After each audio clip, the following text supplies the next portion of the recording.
Yes, kalian udah nonton belum video berita yang aku kirim? Yang sekelompok orang bawa senjata sambil ngomong kasar itu loh. Udah gitu, nyebar ini lagi kebencian. Coba lihat deh. Video yang kamu kirim kan? Iya, coba cek deh. Parah banget. Pemirsa, viral di media sosial video yang berisikan sejumlah orang memegang senjata dan mengucapkan kata-kata yang bernarasi provokatif. Kodim 0607 Kota Sukabumi langsung memanggil para pemeran video dan meminta mereka untuk menyerahkan senjata yang berada di dalam video itu.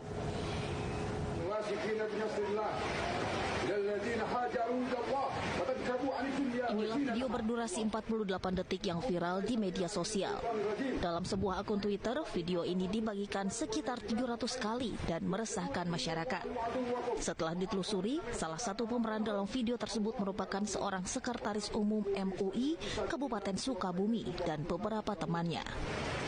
Dalam video tersebut, Sekretaris Umum MUI mengajak untuk memerangi orang musyrik dengan mengacungkan senjata bersama 3 orang lainnya. Keempat pemeran dalam video tersebut langsung dimintai klarifikasi oleh Kodim 0607 Kota Sukabumi dan menyerahkan semua senjata yang berada dalam video tersebut agar tidak menimbulkan keresahan masyarakat. Sekretaris Umum MUI Kabupaten Sukabumi menyebut bahwa video tersebut dibuat pada awal Maret lalu dan tidak menyangka keisengannya tersebut kini menjadi keresahan masyarakat.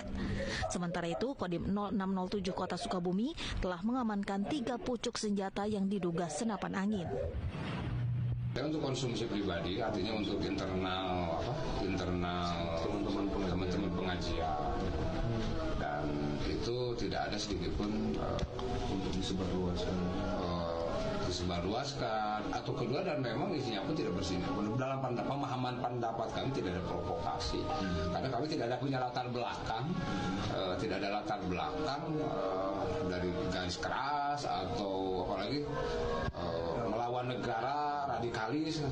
Kita kumpul semuanya tadi, termasuk dengan pelaku yang ada dalam video tersebut, dan beliau juga sudah mengklarifikasi bahwa beliau itu membuat video itu bukan dalam tujuan tertentu, tapi memang hanya ibaratnya itu iseng lah. Keempat orang yang membuat video tersebut kini masih menjalani serangkaian pemeriksaan kepolisian dan TNI. Tapi jujur ya, tuh orang ngapain sih? Kayak lagi cari panggung, tapi caranya itu loh, tolol banget. Aku juga udah nonton kali. Menurutku sih video ini bukan cuma ekstrim lagi, ini udah masuknya ke kekerasan sih. Apalagi itu kata-katanya banget. Ya kan, nih banyak aja deh. Masih banyak orang yang kayak gitu. Mana gak mikir dampaknya? Padahal video sensitif kayak gitu gampang banget viral. Dia nggak tahu apa ya, sosmed itu penyebarannya cepet banget. Kalau udah viral kan nggak bisa di stopin. Kalau kontennya positif sih nggak apa-apa. Nah ini negatif, kan efeknya bisa kemana-mana. Menurutku sih ini bukan cuma buat viral nanti ya. Ini kata-katanya itu udah provo loh. Udah maksudnya tuh kekerasan. Gimana kalau orang yang nonton tuh abang keprovo? Pasti mereka bakal marah-marah. Dari perbuatan kayak gini, menurut kalian akibatnya apa ya? Kalau dari video yang kulihat sih, menurutku ini bisa kena pasal ancaman kekerasan, ujaran kebencian, atau bahkan kena pidana. Ini masih dipanggil polisi ya, biar mereka tuh ngerasain. Misal bikin konten itu ada tanggung jawabnya loh, bukan sekadar mau viral aja. Benar sih, efek jerah tuh penting banget. Kayak biar orang tuh sadar kalau bikin konten tuh bukan cuma like dan views doang. Aku sih efeknya tuh bukan cuma hukuman doang, kalau dilaporin bisa dapat konsekuensi nyata di masyarakat, bisa dipandang buruk oleh masyarakat tuh. Lucu sih Pak, biar masyarakat tuh tahu kalau bikin konten itu ada batasnya. Bukan sekadar bebas mau bikin apa aja. Ntar kalau udah kena kasus, alasannya cuma bikin konten, cuma iseng, ngelak. Terus kata kalian, biar kasus ini nggak terulang lagi tuh gimana ya? Kalau dari aku sih, menurutku harus ada penegakan hukum yang jelas. Kalau ada konten gitu tuh harus dilaporin, jangan tunggu viral dulu. Sama itu nggak sih, TikToknya harus punya filter yang peka buat masalah kayak gini. aku mau ngusulin nih, masyarakat tuh harusnya punya literasi digital nggak sih? Ini tuh penting banget loh. Kayak kita harus ngajarin banyak orang yang nggak ngerti sama biar nggak asal post gitu loh. Kita harus ngajarin biar mana yang pantas buat diposting, mana yang harus dilaporin. Itu kan? Tapi ya, yang bikin masalah itu masih banyak loh orang yang nonton video tapi nggak paham konteksnya. Hanya yang tadi aku bilang, kita harus sebagai penonton kalau ada konten kayak gini tuh jangan disebarin, dilaporin, biar bikin viral, biar nggak ada orang yang bikin video kayak gini lagi. Oh bisa sih ya, kita kasih edukasi ke keluarga, teman, atau siapa aja deh. Soalnya banyak yang belum paham konten di medsos itu kayak gimana loh. Jadi sosmed itu alat yang kuat banget kan. Penggunanya kan harus punya kesadaran dan tanggung jawab. Benar kata Sandra, bahwa masyarakat itu harus punya literasi digital. Kita tuh jangan nonton, tapi harus jadi pengguna yang bertanggung jawab. Harapanku sih ya, semoga makin sedikit pengguna kayak konten kayak gitulah, biar dunia digital tuh harusnya jadi tempat sharing buat ngembangin bakat ini juga, sama ya intinya jadi konten positif loh. Amin. Semoga ya. Iya. Kejadian ini bisa jadi pelajaran buat kita semua. Coba deh kalian lihat ke video kedua yang aku kirim itu. Itu yang orang ngomong orang Betawi bodoh sambil lapor kekerasan. Itu parah banget gak sih? Lihat deh. Setelah sempat buron dan viral di media sosial terkait penganiayaan dan ujaran kebencian, pelaku rasisme terhadap salah satu suku akhirnya ditangkap polisi. Pelaku ditangkap di Kabupaten Selawi, Jawa Tengah setelah sempat melarikan diri.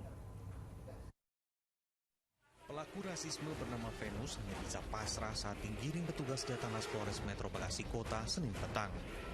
Pelaku dibekuk setelah melakukan aksi rasisme terhadap salah satu suku. Pelaku ditangkap di wilayah Selawi, Jawa Tengah setelah sempat melarikan diri usai aksinya viral di media sosial. Polisi menyebut selain tindak rasisme, tersangka juga sempat menganiaya salah satu warga. Betul Sah, tapi ya yang makin bikin ilfil itu mereka tuh bilangnya cuma bercanda. Sejak kapan ya rasisme itu jadi candaan? Menurutku ya orang kayak gini tuh itu nggak ngerti keberagaman. Padahal kan harusnya kalau orang ngerti keberagaman tuh mereka nggak cuma ngomong, tapi bakal lakuin juga. Ih betul banget loh. Sebenarnya Indonesia tuh kuat karena keberagamannya. Tapi kenapa sih orang-orang tuh nggak tahu kalau sebenarnya keberagaman itu kekuatan kita? Kayak bukan alasan buat ngerendahin satu sama lain gitu loh. Nah, makanya kita mulai dari hal kecil dulu nggak sih? Misal ya di sosmed tuh, kalau ada komen yang nyolot, kita kasih tahu aja biar nggak makin liar. Atau kalau nggak, langsung report aja. Iya, aku juga kita harus berani ngomong kalau itu tuh nggak lucu. Biar mereka tuh tahu kalau video kayak gitu nggak boleh buat bercandaan. Wajar nggak sih masyarakat Betawi pada marah? Padahal mereka nggak salah apa-apa loh. Betul, coba deh bayangin, udah dihina di depan banyak orang, post di medsos lagi. Itu tuh bikin mereka nggak percaya diri tau. Padahal kan gak ada alasan mereka buat kayak gitu.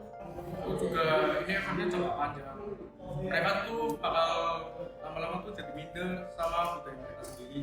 Nah, itu padahal logat dan budaya kan harus dibanggain nggak sih? Bukan malah disembunyiin. Terus gue emang ya bisa buat nyebarin kebaikan, tapi juga bisa buat kebencian. Bener tuh Pak, apalagi ya zaman sekarang semua orang kan bisa bikin konten ya, tapi ya yang bikin masalah itu banyak loh orang yang nggak mikir dulu sebelum ngomong. Masa sih demi viral sampai rela menyinggung budaya orang? Dan parahnya lagi, ini nih, banyak yang komen, iya setuju banget, padahal kan komen kayak gini malah mendorong situasi kan? Banyak literasi digital itu penting. Kita harus paham batasan mana yang harus diposting, dan kita harus tahu bedain mana yang kritik, mana yang hinaan. Jadi intinya kan internet itu sama aja kayak dunia nyata kan, ngatain orang itu nggak boleh. Intinya rasisme sama intoleransi itu nggak ada gunanya. Kayak yang aslinya kita damai, enak ya, kita berbaur, kayak gitu menimbulkan perpecahan kan? Kasihan banget masyarakat yang jadi korban. Padahal kan mereka nggak tahu apa. Jadi kita Harus hati-hati aja lah di medsos. Jangan sampai lah kita bikin orang lain itu merasa direndahin. Oh iya, jangan lupa rasa bangga sama budaya itu penting banget. Masyarakat Betawi itu harusnya bangga sama jati diri mereka. Padahal kan keberagaman itu bikin Indonesia tuh bagus dilihat orang dari luar. Jadi ini fix ya, mulai dari kita jaga toleransi bareng-bareng. Kalau bukan dari kita, siapa lagi coy? Iya, boleh. Ayo toleransi.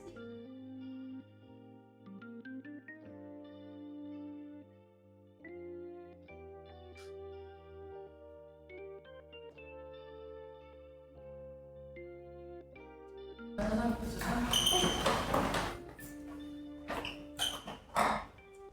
pagi semua. Apa kabar hari ini? Ya, mata kuliah agama kali ini tentang intoleransi. Ada yang tahu apa itu intoleransi?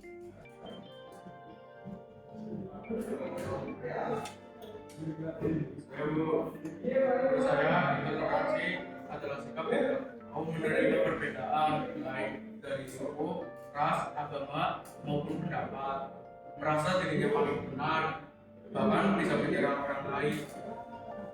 Ya, bagaimana cara mencegah intoleransi? Menurut saya, mencegah intoleransi itu dengan cara belajar untuk menerima perbedaan. Setiap orang itu berbeda-beda antara suku, agama, dan pendapat. Coba untuk lebih menghargai dan hargai perbedaan ini. Oke, terima kasih atas jawaban kalian semua. Kita lanjut mata kuliah hari ini.